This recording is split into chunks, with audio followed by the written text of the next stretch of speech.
Hello learners, welcome back to my YouTube channel. And इस video में मैं आप लोगों के साथ डिस्कस करने वाली हूँ क्लासिफिकेशन ऑफ कॉस्ट के बारे में। और इसमें हम लोग डिस्कस करेंगे according to elements, according to functions and according to accounting period क्या क्या टाइप्स रहते हैं कोस्ट के। और इससे पहले भी काफ़ी सारे टाइप्स डिस्कस हो चुके हैं, ठीक है, like normal and abnormal cost, controllable and uncontrollable cost. वो जो सभी वीडियोस हैं कोस्ट अकाउंटिंग की, उसकी जो एक प्लेलिस्ट बनाई गई है उसका लिंक आप लोगों को डिस्क्रिप्शन बॉक्स में प्रोवाइड किया है, आप वहाँ क्लिक करके देख सकते हो। ठीक है, तो हम स्टार्ट करते हैं क्लासिफिकेशन ऑफ कोस्ट को। तो सबसे पहले अकॉर्डिंग टू नेचर और एलिमेंट्स के अकॉर्डिंग देखेंगे। देखो, according to this classification cost are divided into 3 categories. Elements के बेसिस पे है, और एलिमेंट्स के बेसिस पे क्या क्या होता है हमारा, मटेरियल, लेबर और expenses. Material, labour and other expenses, ये तीनों एलिमेंट्स होते हैं। तो अब इसमें कोस्ट भी क्या हो जाएगी, एक मटेरियल कोस्ट, एक labour cost and other expenses. और फर्दर हम इन एलिमेंट्स को डिवाइड कर सकते हैं। So these elements can be further subdivided as, कैसे कि मटेरियल को हम डिवाइड कर सकते हैं raw material, work in progress, spare parts, consumable, store, packing material, ऐसे। ठीक है, और सेम वे लेबर को हम डिवाइड कर सकते हैं skilled labour, semi skilled, unskilled labour, etcetera. और जो अदर एक्सपेंसेस है वो डायरेक्ट और इनडायरेक्ट। तो ये सारा जो है हम डिवाइड कर सकते हैं। ये है अकॉर्डिंग टू एलिमेंट्स। तो मेन ध्यान रखना है material cost, labour cost and other expenses. Okay, next जो कैटेगरी है that is according to the functions of the organisation. हमारी ऑर्गेनाइजेशन के फंक्शंस के अकॉर्डिंग, जो मेन डिपार्टमेंट्स होते हैं, जो मेन फंक्शंस परफॉर्म किए जाते हैं, उन्हीं के अकॉर्डिंग कोस्ट। मैन्युफैक्चरिंग कोस्ट या फिर प्रोडक्शन कोस्ट कह सकते हो। मैन्युफैक्चरिंग कोस्ट आ गया, फिर administrative cost, selling and distribution, research and development. ठीक है, तो देखो सबसे पहले हम लोग बात करते हैं मैन्युफैक्चरिंग कोस्ट की। कोई भी in any product producing organisation, अगर हम एग्जांपल लिया है, जो भी प्रोडक्ट बनाती है ऑर्गेनाइजेशन, देखो सर्विस की भी कोस्ट होती है, प्रोडक्ट की भी, दोनों को हम कंसीडर करते हैं। ये आपको सिंपल लैंग्वेज में समझाने के लिए कि in any product producing organisation, जो भी ऑर्गेनाइजेशन मैन्युफैक्चरिंग करती हैं, तो वहाँ पे जो प्रोडक्शन ही है फर्स्ट एक्टिविटी होती है, जो अदर एक्टिविटीज़ के जनरेट करती है, यानी कि प्रोडक्शन होगा उसके बाद ही सारी एक्टिविटीज़ होंगी। It starts with purchase and supply of raw material to production department. ये स्टार्ट कैसे होती है, आपको रॉ मटेरियल को परचेज करना पड़ता है, फिर रॉ मटेरियल जो परचेज किया उसको सप्लाई करना पड़ता है प्रोडक्शन डिपार्टमेंट्स को। और धीरे धीरे जब एंड कब हो जाती है, जब आपकी फिनिश गुड्स रेडी हो जाती है, रेडी टू बी डिस्पैच। क्या हो जाती है, ready to be dispatch. It includes all the expenses related to prime cost and factory overheads. ध्यान रखना, प्राइम कोस्ट में क्या आ जाता है, direct material, direct labour and direct expenses. ये आपको मैंने डिटेल में करवाए हैं एलिमेंट्स ऑफ कोस्ट। ओके, तो प्राइम कोस्ट में हमारा क्या क्या आ जाएगा, direct material, direct labour, direct expenses. और जब उसमें हम फैक्ट्री ओवरहेड्स ऐड कर देते हैं, तब जाके हमारी मैन्युफैक्चरिंग कोस्ट आती है। उसके बाद है एडमिनिस्ट्रेटिव कोस्ट। इसको हम office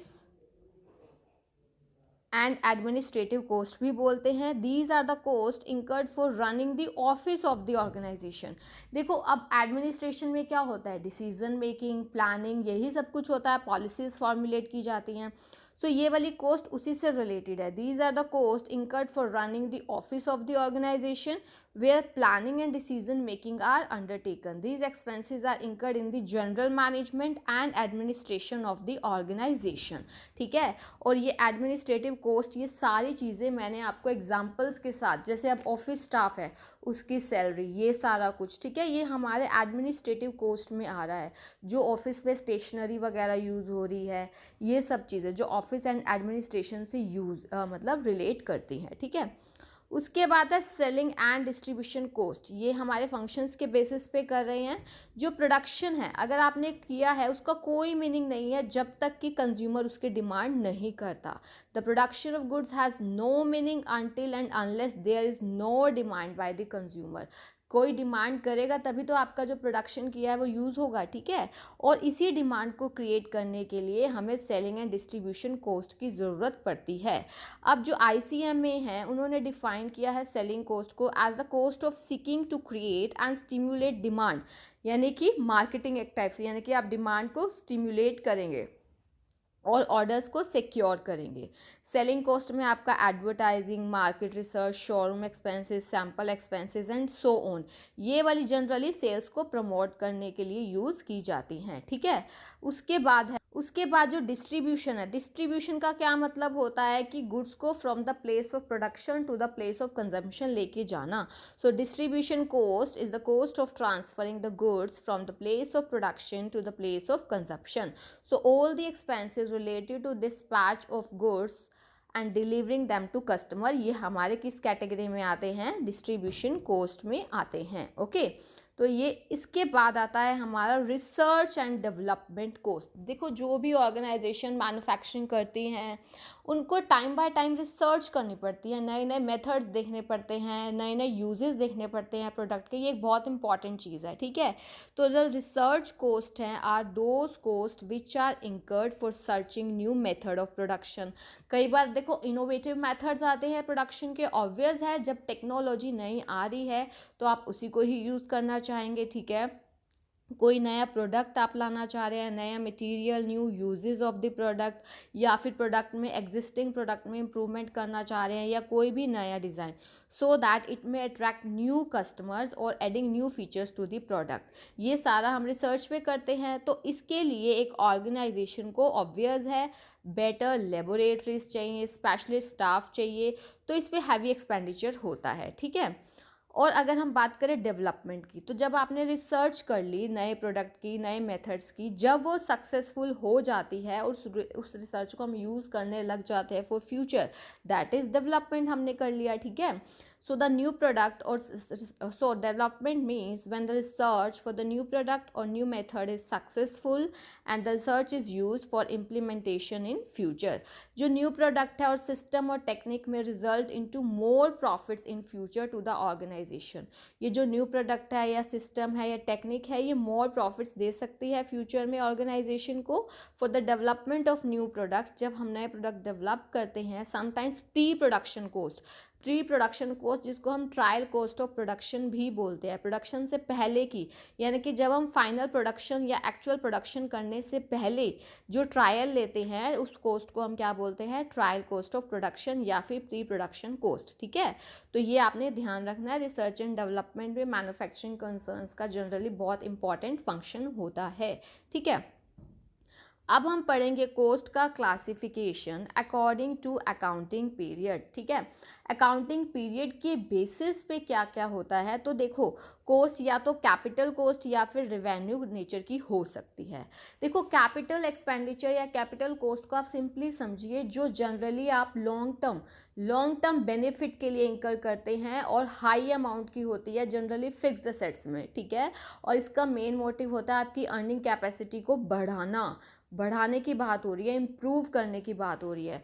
so capital cost are those expenditure the benefit of which are to be taken over a long in a future period, यानी कि जिसका बेनिफिट आप बहुत लॉन्ग टाइम तक लेने वाले हैं। These expenditures are very heavy, मतलब एक्सपेंडिचर लॉन्ग टर्म के लिए है, लॉन्ग टर्म का बेनिफिट है तो ऑब्वियस है हैवी एक्सपेंडिचर होंगे, and are to be decided by the top level of management. और कौन डिसाइड करेगा, मैनेजमेंट के जो टॉप लेवल मैनेजमेंट होती है। These expenditures are incurred either for creating production capacity या improving the existing facility। creating मतलब या नई production capacity को लाने के लिए या फिर जो existing है उसको improve करने के लिए, ताकि जो आपकी earning capacity है वो बढ़ पाए, ठीक है। जैसे आपने कोई नई asset खरीद ली, ये चीज़ें किस लिए कर रहे हैं आप, अपनी improve करने के लिए production capacity को, ठीक है। अब हम बात करते हैं रिवेन्यू कॉस्ट की या रिवेन्यू एक्सपेंडिचर की। ऐसे एक्सपेंडिचर्स जो कि डे टू डे बिजनेस की रनिंग के लिए या प्रोडक्शन का व्हील चलता रहे, यानी कि हमारा प्रोडक्शन चलता रहे, वो रिवेन्यू एक्सपेंडिचर में आ जाएगा। फॉर एग्जांपल आप मटेरियल परचेज कर रहे हैं, लेबर को पेमेंट दे रहे हैं, पावर बिल की payment of telephone bill, petrol, diesel, other fuels, repair and maintenance, insurance premium, यानी कि जो हमारा जिसका डे टू डे के लिए, ठीक है, यानी कि इसका मोटिव ये होता है कि हम लोग जो है अर्निंग कैपेसिटी को मेंटेन करके रखें, हमारी जो प्रोडक्शन कैपेसिटी है उसको मेंटेन करके रखें। तो ये हमारे रिवेन्यू नेचर के होते हैं, ठीक है। अब देखो, without incurring revenue expenditure the capital expenditure will become unproductive. अगर आपने देखो कैपिटल एसेट ले ली, लेकिन अगर आपने रेवेन्यू एक्सपेंडिचर ही नहीं किया तो कैपिटल एक्सपेंडिचर का कोई भी बेनिफिट नहीं है। So differentiation between capital cost and revenue cost is important. और एक सबसे इम्पॉर्टेंट बात जो मैं आपको बताने जा रही हूँ, आपने ध्यान रखनी है। अगर हम बात करें कॉस्टिंग की, कॉस्ट ऑफ प्रोडक्शन की, तो only revenue expenditure becomes the part of the cost of production. ध्यान रखना, ये बहुत इंपॉर्टेंट है, इसको मैं आपको अंडरलाइन कर रही हूँ। जो रिवेन्यू एक्सपेंडिचर है वही पार्ट बनता है हमारी कॉस्ट ऑफ प्रोडक्शन का, जबकि कैपिटल एक्सपेंडिचर को टोटली एक्सक्लूड किया जाता है वाइल कैलकुलेटिंग कॉस्ट, क्योंकि यहाँ फाइनेंशियल अकाउंटिंग की बात नहीं कर रहे हैं, we are talking about cost accounting. तो ये आप लोगों को ध्यान रखनी है, छोटी छोटी चीज़ें बहुत इंपॉर्टेंट रहती हैं, इसलिए आपको बोलती हूँ ध्यान से सुननी है आपने वीडियोस, ओके। तो ये हमने डिस्कस किया है। Thank you so much. कोई भी डाउट हो then you can ask, okay. और अगर अभी तक आप लोगों ने इस यूट्यूब चैनल को सब्सक्राइब नहीं किया है देन डू सब्सक्राइब और बेल आइकन प्रेस कर देना, ताकि आपको अपकमिंग वीडियोस की टाइमली नोटिफिकेशन मिल सके। Thank you so much. Keep learning, keep sharing.